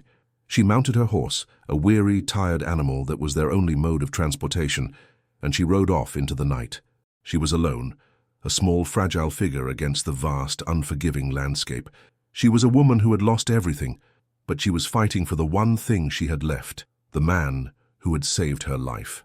The journey was long and fraught with peril, but her purpose was clear. She had to save him. She had to return the favor. She had to save the man who had given her a reason to live again. The ride to town was a blur of frantic energy and fear. Sarah pushed her horse to its limit, the tired animal's hooves pounding a desperate rhythm on the hard-packed earth. The moon was her only guide, casting long, eerie shadows across the desolate landscape. Every gust of wind sounded like a whisper. Every distant coyote's howl felt like a warning. John's face, pale and feverish, was seared into her mind. She had to get help. She couldn't let him die, not after everything he had done for her. She had lost everything once, her home, her family, her memories. She had been a ghost, a victim with no past and no future. John had found her and given her a reason to live, a purpose, a new kind of strength she never knew she had. She was no longer just the girl with a scarred past. She was a woman on a mission, and that mission was to save the man who had saved her. The first hint of dawn was a pale, grey light on the horizon. The town, a small collection of wooden buildings and dirt roads, was still a few hours away. She could feel her own exhaustion, the ache in her bones, the burn in her lungs. But she pushed on, her mind a single, unwavering focus. She thought of John's kindness, his quiet strength, the way he had looked at her with a profound, unspoken love. She couldn't fail him. As the sun began to rise, painting the sky in fiery streaks of orange and pink, she saw a rider in the distance, a lone figure on a fast-moving horse. Her heart hammered against her ribs. Was it one of Silas's men? Was the trap still in place? She veered off the road, hiding behind a thick cluster of sagebrush, her rifle held high. She watched as the rider passed, a solitary figure with a grim expression on his face. He was not one of Silas's men. He was a local, probably a rancher on his way to town. She was safe for now. She continued her journey, her body a blur of motion, her mind a single, urgent thought. She had to get there. She had to find a doctor. She had to save John. The miles seemed to stretch on forever, each one a slow, agonizing crawl. But she didn't give up. She was a woman of the land now, a woman who had learned to survive, a woman who had found a new kind of strength in a world of violence and fear. She arrived in town just as the morning sun was at its highest point. The dusty main street was bustling with activity. Men in cowboy hats and worn boots were walking to and from the saloon, the general store, and the blacksmith shop. She dismounted, her body a trembling mess of exhaustion, and tied her horse to the hitching post. She looked around, her eyes scanning the faces, her mind racing. She had to find a doctor, a person she could trust. She saw a sign for a general store and walked toward it, her movements slow and deliberate. She had to be careful. She didn't know who was on Silas's payroll. She had to find a person she could trust, a person who would help a stranger. She walked into the store, the bell above the door a loud, jarring sound in the quiet. The man behind the counter, a middle-aged man with a kind face and a thick mustache, looked at her with a curious expression. "Can I help you, miss?" he asked, his voice a low, friendly rumble. "I need a doctor," she said, her voice a raw, desperate whisper. "My friend, he's been shot. He's badly hurt. I need help." The man's eyes widened. "Shot? Who shot him? Is it Silas's men?" Sarah's heart hammered against her ribs. He knew about Silas. She nodded, her eyes filled with a desperate plea. The man's face hardened. He looked at her with a new kind of understanding, a new kind of sympathy. "The doctor's office is down the street," he said, his voice low and urgent. "And there's a few of us here who ain't on Silas's payroll. We'll help you. We'll get him here." The words were a balm to her raw nerves, a small flicker of hope in a world of violence and fear. She had found an ally, a quiet voice of reason in a loud and violent world. She had a chance. She had a chance to save John, to get him the help he needed. She ran out of the store, her mind a single urgent thought. Go. Go now. Go and get him. The general store owner, a man named Silas, but ironically not a relation to the land baron, was a man of his word. He gathered a few of his friends, men who had also suffered at the hands of the ruthless Silas, and together they devised a plan. They would ride out to the cave, a small inconspicuous group, and bring John back to town. They would do it quietly, under the cover of darkness, and they would do it with a sense of purpose. They were a small unofficial army, a group of ordinary people who had been pushed too far, and they were finally ready to fight back. Sarah, her body a trembling mess of exhaustion, led the way. She was their guide, their compass, the one person who knew the way to the cave. She rode with a fierce determination, her mind a single, urgent focus. She had to get them there. She had to save him. The journey to the cave was a long, silent one. The men, their faces a mixture of fear and determination, followed her lead. They were not soldiers. They were farmers, ranchers, and shopkeepers, men who had spent their lives working the land, not fighting on it. But they had a common enemy, a man who had taken their land, their livelihoods, and their peace of mind. They were ready to fight for their lives. As they rode, Sarah felt a new kind of strength. She was no longer just a victim. She was a leader, a woman who was leading a group of men into a fight for justice. She had a purpose, a reason to live, and a reason to fight. She was no longer just running from her past. She was running toward a future. They arrived at the cave just as the moon was at its highest point. The air was cool and still, and the only sound was the soft whisper of the wind. They dismounted and approached the cave, their movements slow and deliberate. Sarah's heart pounded in her chest. She had left him alone for so long. Was he still alive? Was he still there? She entered the cave, her rifle held high, and saw him, a still, feverish figure in the darkness. "John?" she whispered, her voice a raw, broken sound. He stirred, his eyes fluttering open. He looked at her face, and a ghost of a smile touched his lips. "You came back," he whispered, his voice a low, raspy sound. "Of course I did," she said, her voice filled with a fierce determination. "I told you I would." The men, their faces a mixture of relief and concern, helped her lift him onto a makeshift stretcher. He was a dead weight, his body a trembling mess of fever and pain. They carried him out of the cave, their movements slow and careful, and placed him on the horse, his body a crumpled heap. The journey back was a long, slow, agonizing one. They had to move carefully, his body a constant reminder of the pain he was in. But they didn't give up. They were a team, a small, desperate army fighting for the life of a man who had fought for them. They were no longer just a group of ordinary people. They were a symbol of defiance, a force of justice in a world of violence and greed. They arrived back in town just as the sun was beginning to rise. The town was still asleep, a quiet, peaceful place that was a stark contrast to the violence they had just experienced. The doctor, an old man with a kind face and a steady hand, was waiting for them. He had been alerted by the store owner, and he had been preparing for their arrival. He took one look at John's body and knew that he was in a bad way. "He's lost a lot of blood," the doctor said, his voice low and serious. "And the fever, it's bad. We'll do what we can, but it's going to be a long road." Sarah looked at him, her eyes filled with a deep, heartbreaking plea.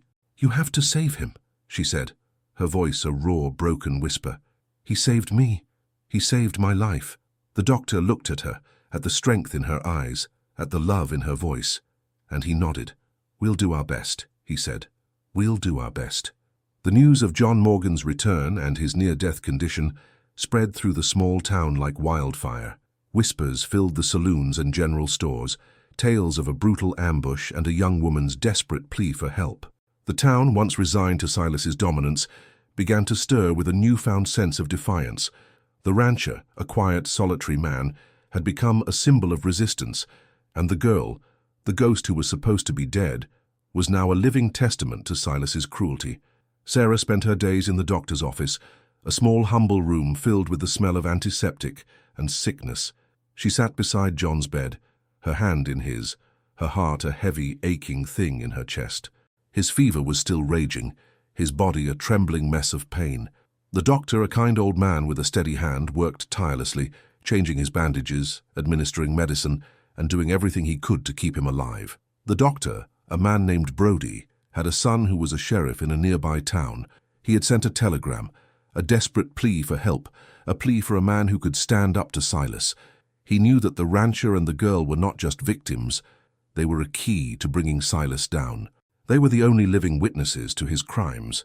The sheriff, a tall, broad-shouldered man with a face etched with a grim determination, arrived in town a few days later. He was a man of the law, a man who had dedicated his life to fighting for justice. He had heard the rumors, and he had read his father's telegram, and he knew that this was a case that he could not ignore.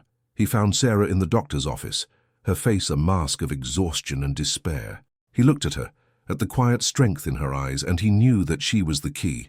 "My name is Sheriff Brody," he said, his voice a low, confident rumble. "My father told me about you, and about what happened." Sarah looked at him, her eyes filled with a deep, weary plea. "He's all I have left," she said, her voice a raw, broken whisper. "He's the only one who didn't give up on me." "I know," the sheriff said, his voice a low, reassuring sound. "I know. And I'm not going to give up on you either, or on him. But you have to be careful. Silas is a powerful man. He'll find out you're here. He'll send his men. He'll stop at nothing to silence you." Sarah's heart pounded in her chest. She had been a ghost for so long, and now she was a target. She was a living, breathing testament to a crime that a powerful man had tried to bury. The sheriff looked at her, his eyes filled with a cold, serious resolve. "I'm going to get you a place to stay," he said. "A safe place. You can't stay here. It's too dangerous. I'll get you a place at my father's house. You'll be safe there." "What about John?" she asked, her voice filled with a desperate plea. "He'll be safe here," the sheriff said. "My father and I will make sure of it. We'll have a few men stand guard. But you have to go. You have to be safe. You're the key to all of this. You're the only one who can bring him down." Sarah looked at John, at his still, feverish body, and a wave of fear washed over her. She didn't want to leave him. She wanted to stay by his side, to hold his hand, to tell him that she would be there when he woke up. But she knew that the sheriff was right. She was the key. She was the one who could bring justice to a man who had destroyed her family and nearly killed the man she loved. She had to be strong. She had to be brave. She had to be a survivor. Silas was a man of immense power, and his reach was far. He had spies everywhere, men who were loyal to him, men who were loyal to money. The news of John Morgan's return and his desperate condition reached him within a day. He was furious. He had sent his best men to do a simple job, to kill a rancher and a woman who was supposed to be dead, and they had failed.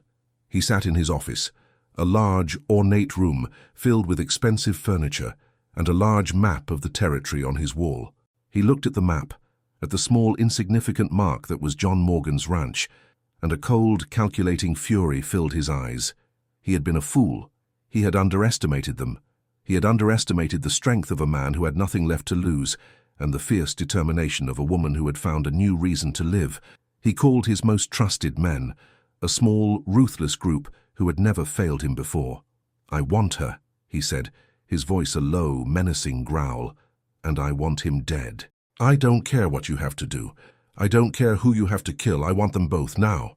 The men, their faces a mask of cold, calculating greed, nodded. They were men who had no conscience, no moral compass. They were loyal to one thing: money. And Silas had a lot of it. The sheriff, a man who was well aware of Silas's reach, had a plan. He had a few men he could trust, men who were loyal to the law, men who were loyal to justice. He sent them out, a small armed force, to patrol the area around the doctor's office. He knew that Silas would come for them, and he would be ready. Sarah, now settled into the sheriff's father's house, was a quiet, restless presence. She spent her days in a state of high alert, her mind racing, her body a coiled spring of tension. She was safe for now, but she was a prisoner of her past, a prisoner of her future. She looked at the sheriff's father, an old man with a kind, gentle face, and she saw a flicker of her own father's face. He was a good man, a man who had dedicated his life to helping others, a man who had lived his life with a sense of purpose.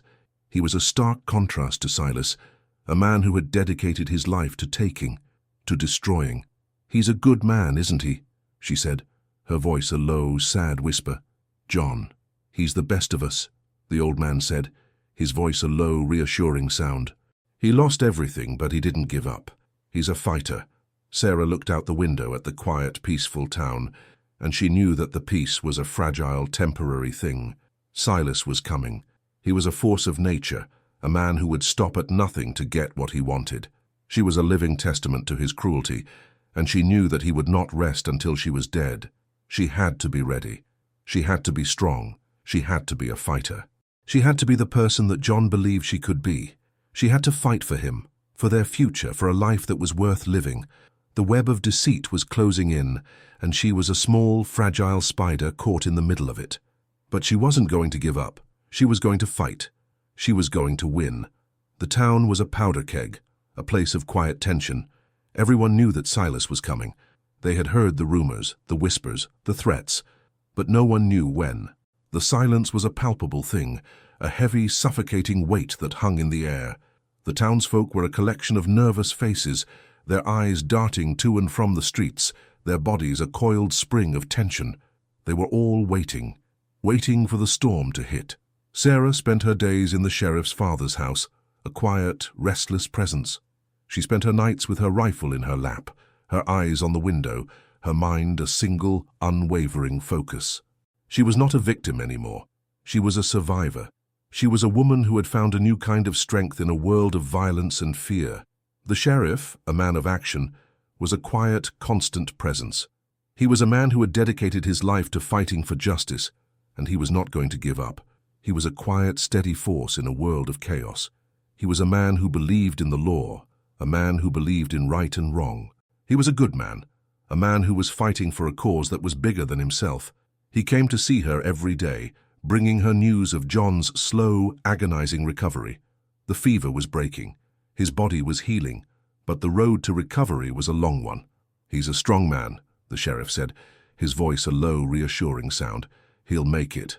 Sarah's heart ached with a deep, profound love for a man she had only known for a few weeks. He had saved her life, and she was going to save his. She was going to fight for him. She was going to be the person he believed she could be. One evening as the sun set, painting the sky in fiery streaks of orange and pink, the sheriff came to her, his face grim. "He's on his way," he said, his voice a low, urgent whisper. "Silas, he's on his way. He's bringing his whole gang." Sarah's heart hammered against her ribs. The time had come. The storm was about to hit. She was no longer a ghost. She was a woman with a purpose. She was a woman who was ready to fight. "What's the plan?" she asked, her voice a low, firm command. "We're going to use the town," the sheriff said, his eyes a cold, serious resolve. "We're going to use the streets, the buildings, the shadows. We're going to make it a battlefield. We're going to fight for our town. We're going to fight for our lives." Sarah nodded. The plan was a good one. It was a simple one. It was a plan that was based on the simple truth of the Old West. You fight for what's yours, and this town was theirs. The sheriff looked at her, at the quiet strength in her eyes, and a ghost of a smile touched his lips. "You're a strong woman, Sarah," he said, his voice a low, reassuring sound. "A strong woman. John, he's a lucky man." Sarah's heart ached with a deep, profound love for a man who had saved her, a man who had given her a reason to live, a man who was fighting for her. She was not a victim anymore. She was a survivor. She was a fighter. She was a woman with a purpose. She was a woman who was ready to fight for her life, for the man she loved, for a future that was worth living. The calm before the storm was over. The storm was about to hit. The moon was a pale sliver in the dark sky, and the air was still and cold. The town was a quiet, sleeping thing, but beneath the surface, a current of tension ran through it. The townsfolk, a small, desperate army, were ready. They had their rifles, their pistols, their hearts filled with a deep, quiet resolve. They were a force of justice in a world of violence and greed. Sarah, her rifle in her hands, stood on the roof of the general store, her eyes scanning the dark horizon. She was a small, fragile figure against the vast, unforgiving landscape. But she was not alone. She had a town full of people who were ready to fight for her, for justice, for a future that was worth living. The sheriff was at her side, his body a silent, constant presence. He was a man of the law, a man who had dedicated his life to fighting for justice, and he was not going to give up. He was a good man, a man who believed in right and wrong. The sound came first, a low rhythmic thud of horses' hooves, a sound that grew louder and louder. Silas and his men were here.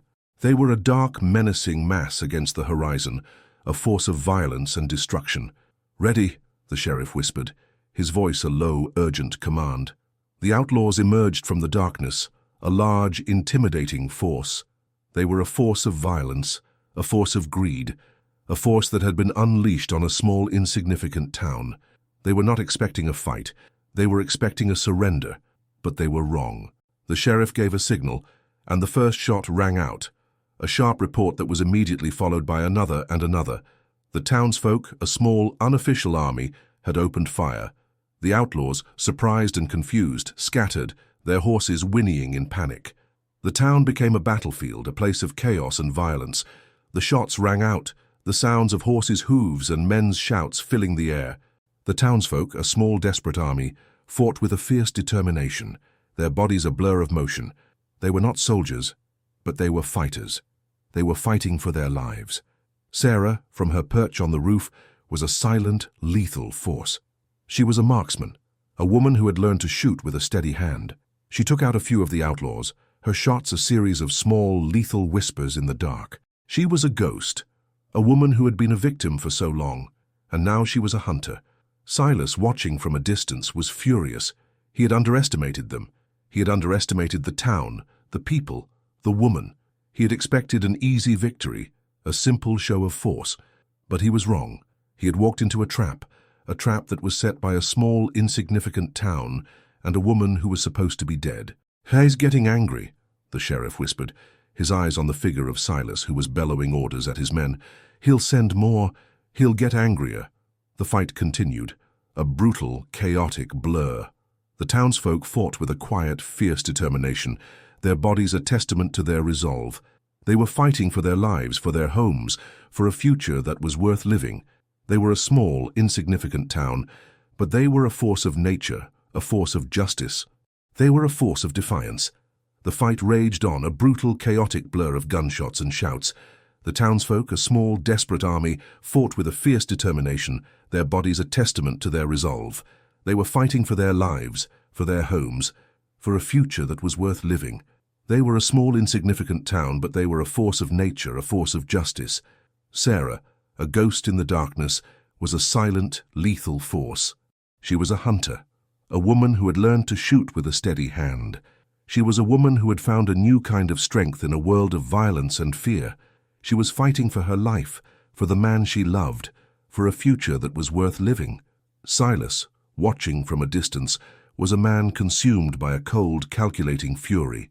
He had underestimated them. He had underestimated the town, the people, the woman. He had expected an easy victory, a simple show of force. But he was wrong. He had walked into a trap that was set by a small, insignificant town and a woman who was supposed to be dead. He had to change tactics. He had to hit them where it hurt. He had to go for the heart of the matter. He had to go for the one thing that they had that he didn't: hope. He had to go for John. He sent a few of his men, a small, ruthless group, to the doctor's office. They were his best men, his most loyal men, men who would stop at nothing to get what they wanted. They were a force of violence, a force of destruction, a force that was about to hit the one thing that they had left: hope. The sheriff, his body a blur of motion, saw them. He saw the cold, ruthless determination in their eyes. He knew what they were after. He knew that they were going for the heart of the matter. He knew that they were going for John. "They're going for the doctor's office," he yelled, his voice a low, urgent command. "Sarah, they're going for John." Sarah's heart hammered against her ribs. Her mind was a single, urgent thought. John, she had to go. She had to save him. She had to protect the one thing she had left. She descended from the roof, her movements a blur of frantic energy, and ran toward the doctor's office. She was a blur of motion, a woman on a mission, a woman who was ready to fight for the man she loved. She arrived at the doctor's office just as the outlaws were breaking down the door. The doctor, an old frail man, was standing in front of them, his hands raised in a gesture of surrender. "Stop!" he yelled, his voice a desperate, pleading sound.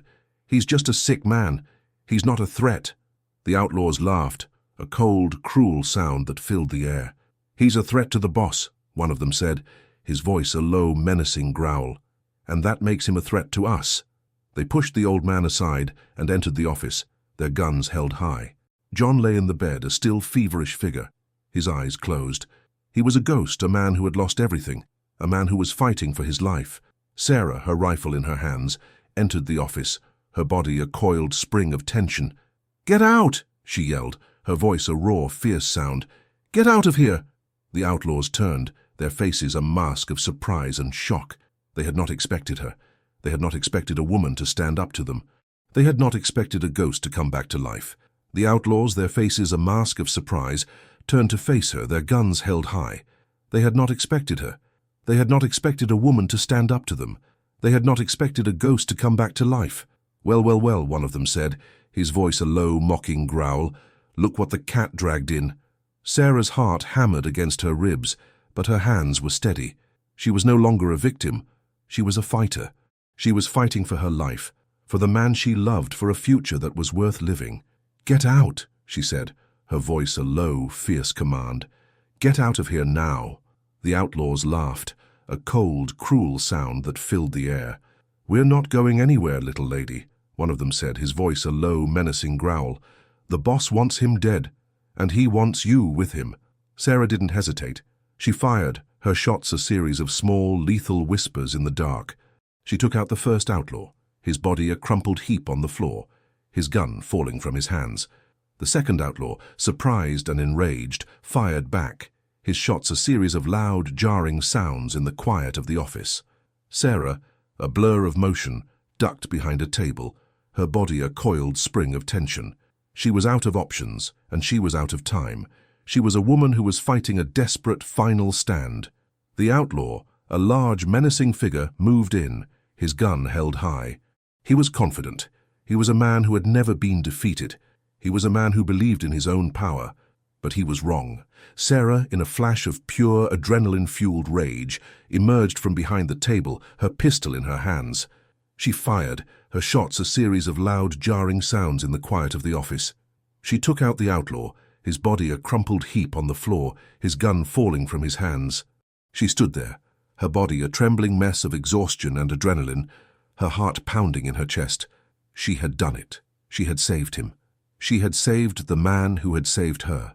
She looked at John, at his still, feverish body, and a wave of relief washed over her. He was alive. He was safe. He was going to be okay. The sheriff, his body a blur of motion, entered the office, his gun held high. He saw the bodies on the floor, the overturned table, the shattered glass. He looked at Sarah, at her face, which was a mask of exhaustion and despair, and he knew that she was the one. She was the one who had saved them all. She was the one who had given them hope. He looked at her, his eyes filled with a deep, profound respect. "You did it," he said, his voice a low, reassuring sound. "You did it. You saved him." Sarah's heart ached with a deep, profound love for a man who had saved her, a man who had given her a reason to live, a man who was fighting for her. She was not a victim anymore. She was a survivor. She was a fighter. She was a woman with a purpose. She was a woman who was ready to fight for her life, for the man she loved, for a future that was worth living. The storm was over. The sun was about to rise. The battle for the town was over. The outlaws, defeated and broken, were either dead or in custody. Silas, defeated and humiliated, had fled, a man who had lost his power, his reputation, and his men. The town, battered and bruised, was a place of quiet triumph. They had fought for their lives, and they had won. They had stood up to a bully, a man who had taken so much and now wanted to take even more, and they had won. Sarah spent the next few days in the doctor's office, her hands in John's, her heart a heavy, aching thing in her chest. His fever had broken, and his body was healing. He was a strong man, a man who had lived his life with a quiet strength, and he was a man who was not going to give up. He woke up a few days later, his eyes fluttering open. He looked at her face, at the quiet strength in her eyes, and a ghost of a smile touched his lips. "You came back," he whispered, his voice a low, raspy sound. "Of course I did," she said, her voice filled with a fierce determination. "I told you I would." He reached for her hand, his fingers tracing the familiar lines of a woman who had fought for him, who had risked her life for him. "You saved me," he said, his voice a low, husky sound. "You saved my life. We saved each other," she said, her voice filled with a deep, profound love. "We saved each other." The sheriff, a man who had been a witness to their love, their courage, and their strength, came to see them a few days later. He told them that Silas had fled, a broken, humiliated man, and that the town was safe. He told them that the land, her family's land, was now hers. He told them that justice had been served. Sarah's heart ached with a deep, profound mix of joy and sorrow. She had her land back, her family's land, but she had lost so much. She had lost her parents, her home, her past. But she had gained something else. She had gained a new life. She had gained a new purpose.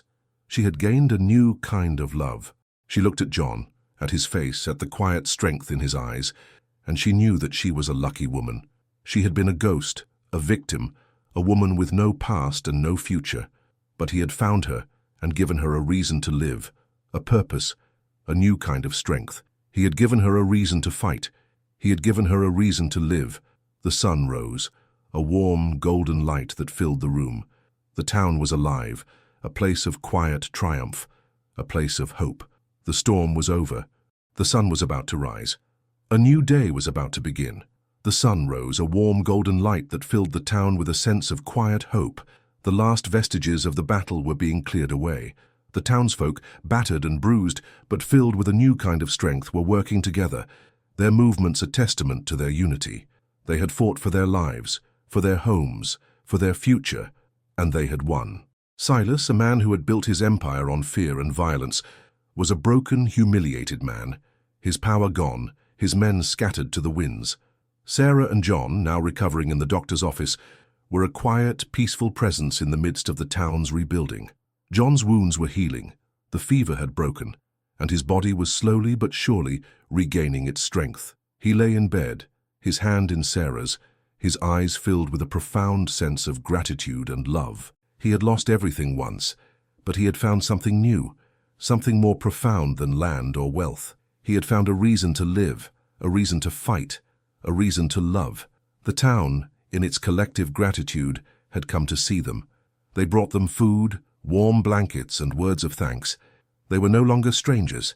They were heroes, a symbol of defiance, a testament to the power of a small, insignificant town to stand up to a bully. The sheriff, a man of quiet strength and integrity, was a constant presence, his face a mask of satisfaction. He had seen a community come together, a group of ordinary people fight for what was right, and he had been a part of it. One afternoon, as the sun streamed through the window, John looked at Sarah, at her face, which was a mask of quiet strength and love. "What will you do now?" he asked, his voice a low, raspy sound. "The land, it's yours now, your family's land." Sarah looked at him, a small, sad smile on her face. "I'll rebuild it," she said, her voice filled with a fierce determination. "I'll rebuild my home. I'll make it a place of peace, a place of hope, a place that my parents would have been proud of." She looked at him, her eyes filled with a deep, profound love. "And you'll be with me," she said, her voice a promise. "We'll rebuild it together." John's heart swelled with a powerful, overwhelming love. He had been a man of solitude for so long, a man who had believed he would walk the rest of his life alone. But now he had Sarah, and her presence was a constant reminder that he was not alone in this world. He had found a new reason to live, a new purpose, a new kind of love. They spent the next few days in a quiet, peaceful state of recovery. They spoke of the future, of their plans to rebuild the ranch, of their dreams of a life of peace and quiet. They were no longer running from the past. They were building a future that was filled with hope, a future that was filled with love, a future that was theirs to build. The land, the vast, empty expanse of the desert, was a beautiful but desolate place. It was a place of quiet, of solitude, a place that held the promise of a future that was theirs to build. It was a place that was now free of the darkness of Silas, a place that was now filled with the light of a new beginning. They left the town a few days later, their bodies healed, their hearts filled with a new kind of strength. They were no longer two lone individuals. They were a partnership, a team, a force of nature.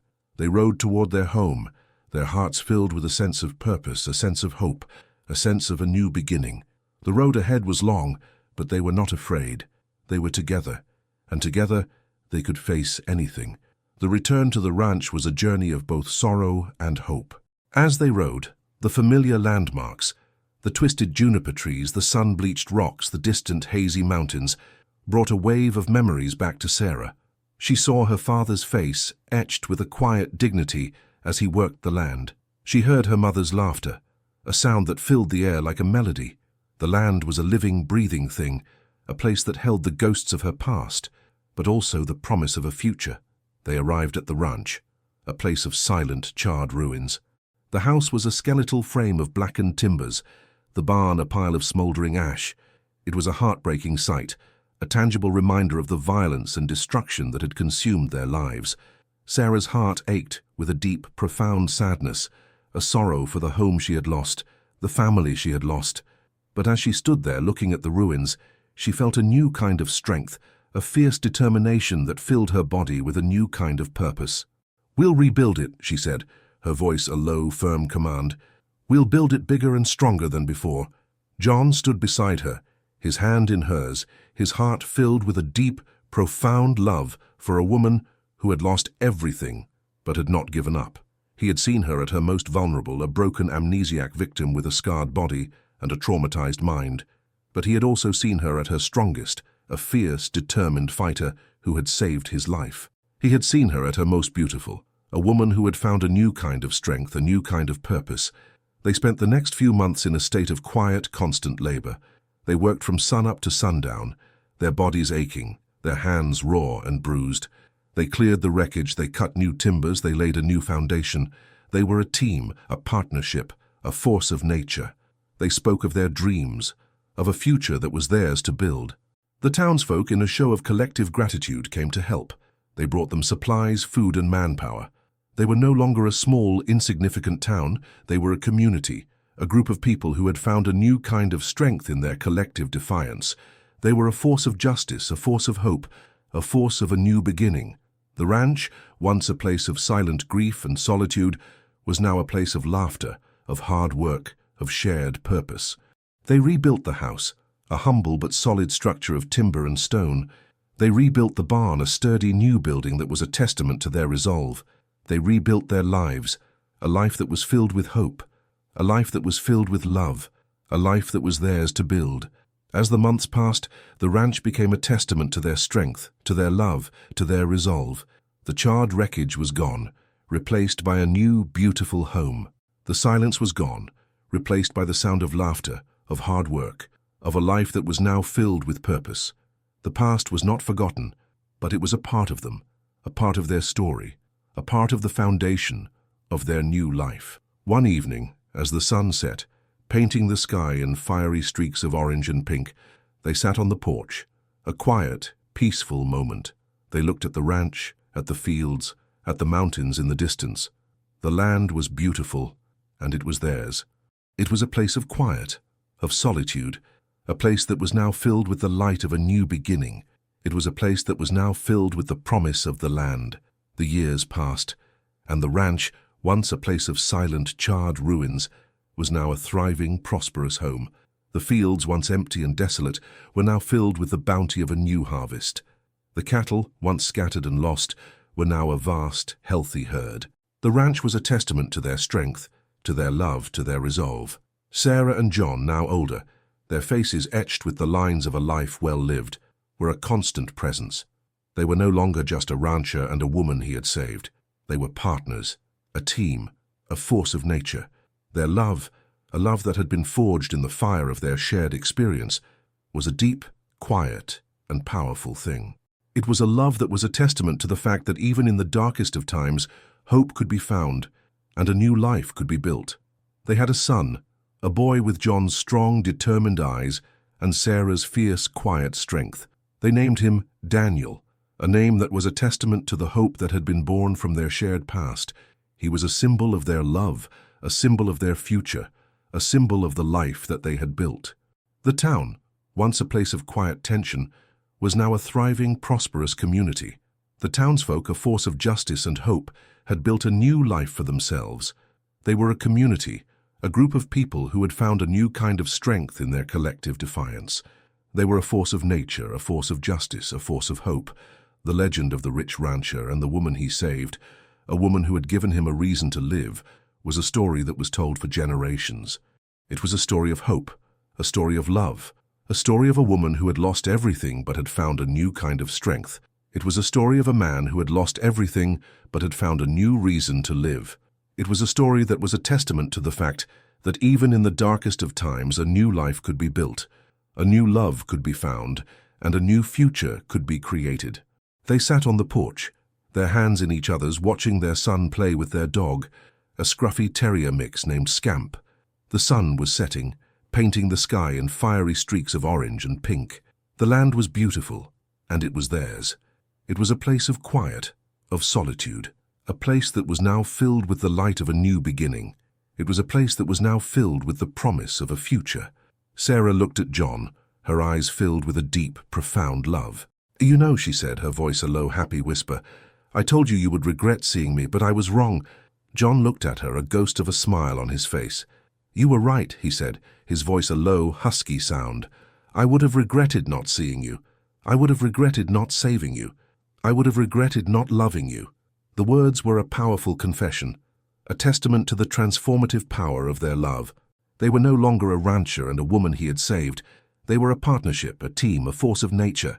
They were a living, breathing testament to the fact that even in the darkest of times, a new life could be built, a new love could be found, and a new future could be created. The story of their lives was a legacy of hope, a legacy of love, a legacy that was a testament to the fact that even in the darkest of times, the sun could rise again.